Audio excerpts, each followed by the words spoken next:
Okay, so I am making this video about how to take care of natural stone, and specifically travertine type related material are natural stone that are porous as opposed to non-porous surfaces like, you know, typical porcelain tile, which are not porous, ceramics, things like that that are not porous. There are even some granite and marble that have a certain porosity to them, but I'm focusing in on travertine because I've done a lot of travertine tile, and people are always asking, you know, how do you take care of travertine? A lot of people don't want travertine specifically because there's care that has to be taken. So you wouldn't typically put travertine in a rental property because you don't know how your residents are going to take care of stuff. Travertine, as well as the grout, is very porous. So you have all these grout lines, especially on here. You have grout lines everywhere that are porous of and in themselves, but then the porosity of the tile. This is a polished travertine, so all the surface isn't necessarily porous, but some of these trim pieces are. So these trim pieces are very porous, and as is this. This specifically isn't necessarily travertine, it's tumbled marble, but the tile itself, as well as the grout, are very porous, and it's the floor of the shower that you're usually most concerned about anyway, trying to preclude water from getting inside. So I poured a little water a little earlier right on this tile. You can see the sealing that was done here is very well because the water beads. So the water's not going away, it's not getting sucked into the tile, it's beading. Let me see if I can... Okay, so you see the beading effect that's going on. It's kind of, lighting isn't so good. So obviously you're seeing the beading going on, and when you take a shower it's more profound that the beading occurs because this was sealed very well. However, like any type of stone that, you know, your driveway or anywhere else, you're going to get some type of mold and mildew issues. I'm not going to call I don't know too much about mold and mildew, so I don't necessarily know what this pink stuff is. Sometimes it's soap residue, you know, it might be shampoo residue and stuff like that. So what you're seeing here is like this little pinkish color, and just by default I'm going to call that kind of a mold and mildew type of issue. It's really hard to see in this light. So you see it's kind of pink there, and on the outside of the shower it's more the tan that it's supposed to be, because this obviously gets more water and stuff going on here. You can see it more clearly. Not so much of the pink, but this brown discoloration that's on the grout, right? So some of it is actually, you know, you got a little bit of mold going on there. There's a bunch of mold going on these grout lines. Not necessarily because the grout is porous, although it is because it is sealed, but even in these little crevices of the tumbled marble, you have a little bit of mold going on. And then on the outside of the shower, where you don't have so much water, there is some of this pinkish discoloration. Again, I think that's more due to soap and shampoo and stuff than it is mold and mildew. But just by default, I'm going to call it mold and mildew. You have a little bit going on around this drain edge too. Not so much, but it's still there. So you can tell this is kind of dirty, and especially on this grout right here. So anyway, getting back to the original point of the video, excuse me, travertine, any type of porous tile should be sealed. So there should be at least 2 to 3 coats. If the travertine is really, really porous, then, you know, it's recommended probably a good 4 or 5 coats until it can't absorb any more of the sealing process. There is different seals that you can buy at Home Depot, Lowe's, or any tile place that is stone specific. Stone sealer is what you're looking for. So I'm not really here for that purpose. What I'm here is to kind of show how to take care of tile, this type of tile specifically. Again, you're not using any type of harsh chemicals on here. Never ever use harsh chemicals when it comes to natural stone. And it's not so much the stone that you're protecting, but also and probably more specifically is the tile that you've already sealed, you see. So if you think about a floor being waxed, right? You wouldn't use harsh chemicals on your floor because you don't want the wax deteriorating off of the floor. It's the same light that you wouldn't use a harsh chemical in here because you want that beading that I was showing you to take effect as long as possible. When it stops beading, you know that the sealing has basically gone away and you have to reseal. Could be 6 months, could be a year, could be 2 years. It depends on how much your shower is being used. So some of these chemicals people like to use, shower mist, Clorox cleaner and bleach that has bleach in it. Never ever use bleach in here. And because this specifically has bleach, that's a big no-no. Tilex also is a big no-no. Those chemicals are going to actually break down after time all the sealing that you've done to take care of, you know, making sure that water doesn't penetrate in.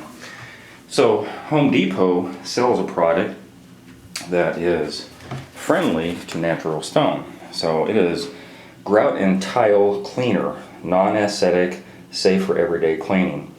So if you look at the chemical makeup, there are only a few chemicals in here, and if you know anything about reading ingredients, water, if you look on there, is the first ingredient, and then the rest of it has to do with sodium bicarbonate, which is basically baking powder, things like that, sodium dialphone sulfate, something like that. But anyway, so this doesn't have any of the chemicals, the bleach and the different chemicals that you want to avoid. So by default, this is what I would use on a natural stone. Really easy to use. You don't have a lot of toxins going on. You know, you just spray it in the areas that needs it. It's relatively inexpensive. I think this whole bottle is $5. And this probably takes, to get to this point, probably takes about 2 weeks. So it's not that you have to clean your shower every day. I suppose if some of you want to, you could. But by the time it ever gets to this point, you know, 2 weeks have gone by. So it's not like this stuff really is the maintenance nightmare that everybody thinks. Because even if you have porcelain or any other type of shower, you're still going to have to clean it, right? Every couple of weeks at a minimum. Well, at a minimum every week or so, but I'm just saying the maintenance and care on this isn't such a big deal.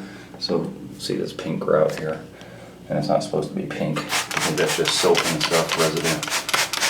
So the maintenance isn't that big of a deal that you're going to have to clean it anyway. What I'm saying is, if you don't know who's cleaning it, say a resident in a rental house, you've got some darkish thing going on here on this niche. So if you don't know who's cleaning it, you never know if they're using a natural product like this, or if they're just reverting to Tilex or something, which is a big no-no. So that's basically all I'm saying.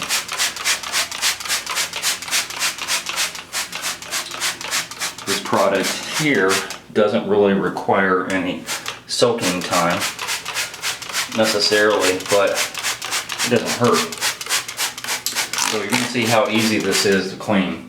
It's very, very easy to clean. I've probably used, you know, hardly any at all. I'm just kind of misting this stuff on. And then of course you could do it in a couple different ways. You want to get inside of the little divots and things like that are inherently both in the tile and the grout. So you would get a sponge like this. It has a rough surface on the other end, or even one of those green sponges you use in your kitchen because they have kind of a rough surface. So that works. What I found is brushes usually work good.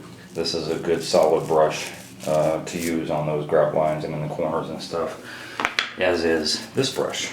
A little longer bristles, a little stiffer. So let me demonstrate on one area. Right, so I'm going to demonstrate on here.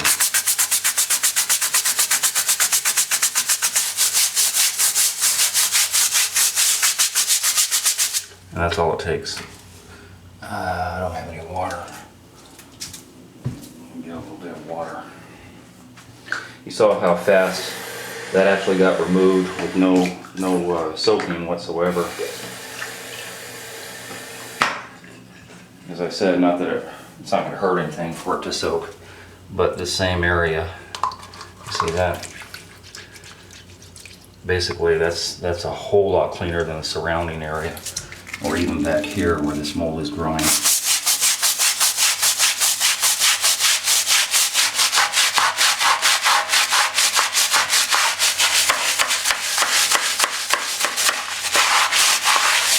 Alright, so big profound difference between this and over here. It does kind of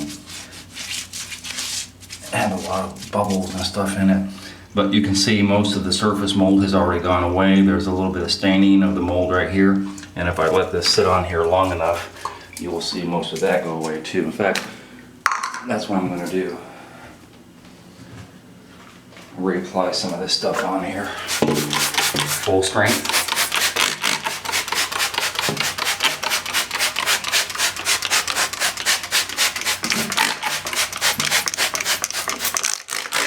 Okay, and I'm going to let that sit for, I don't know, about 5, maybe 10 minutes or so, as well as up on here where this little pink stuff is at. So you're going to see that go away really easily.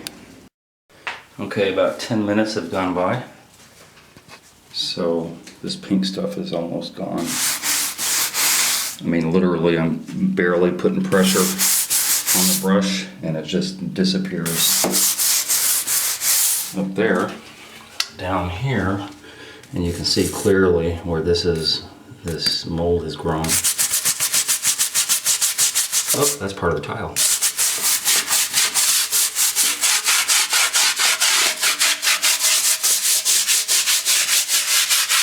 Oh, there we go. There. See that?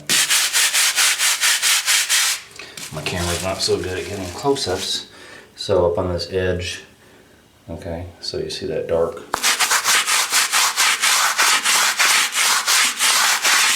And it's gone. That easy.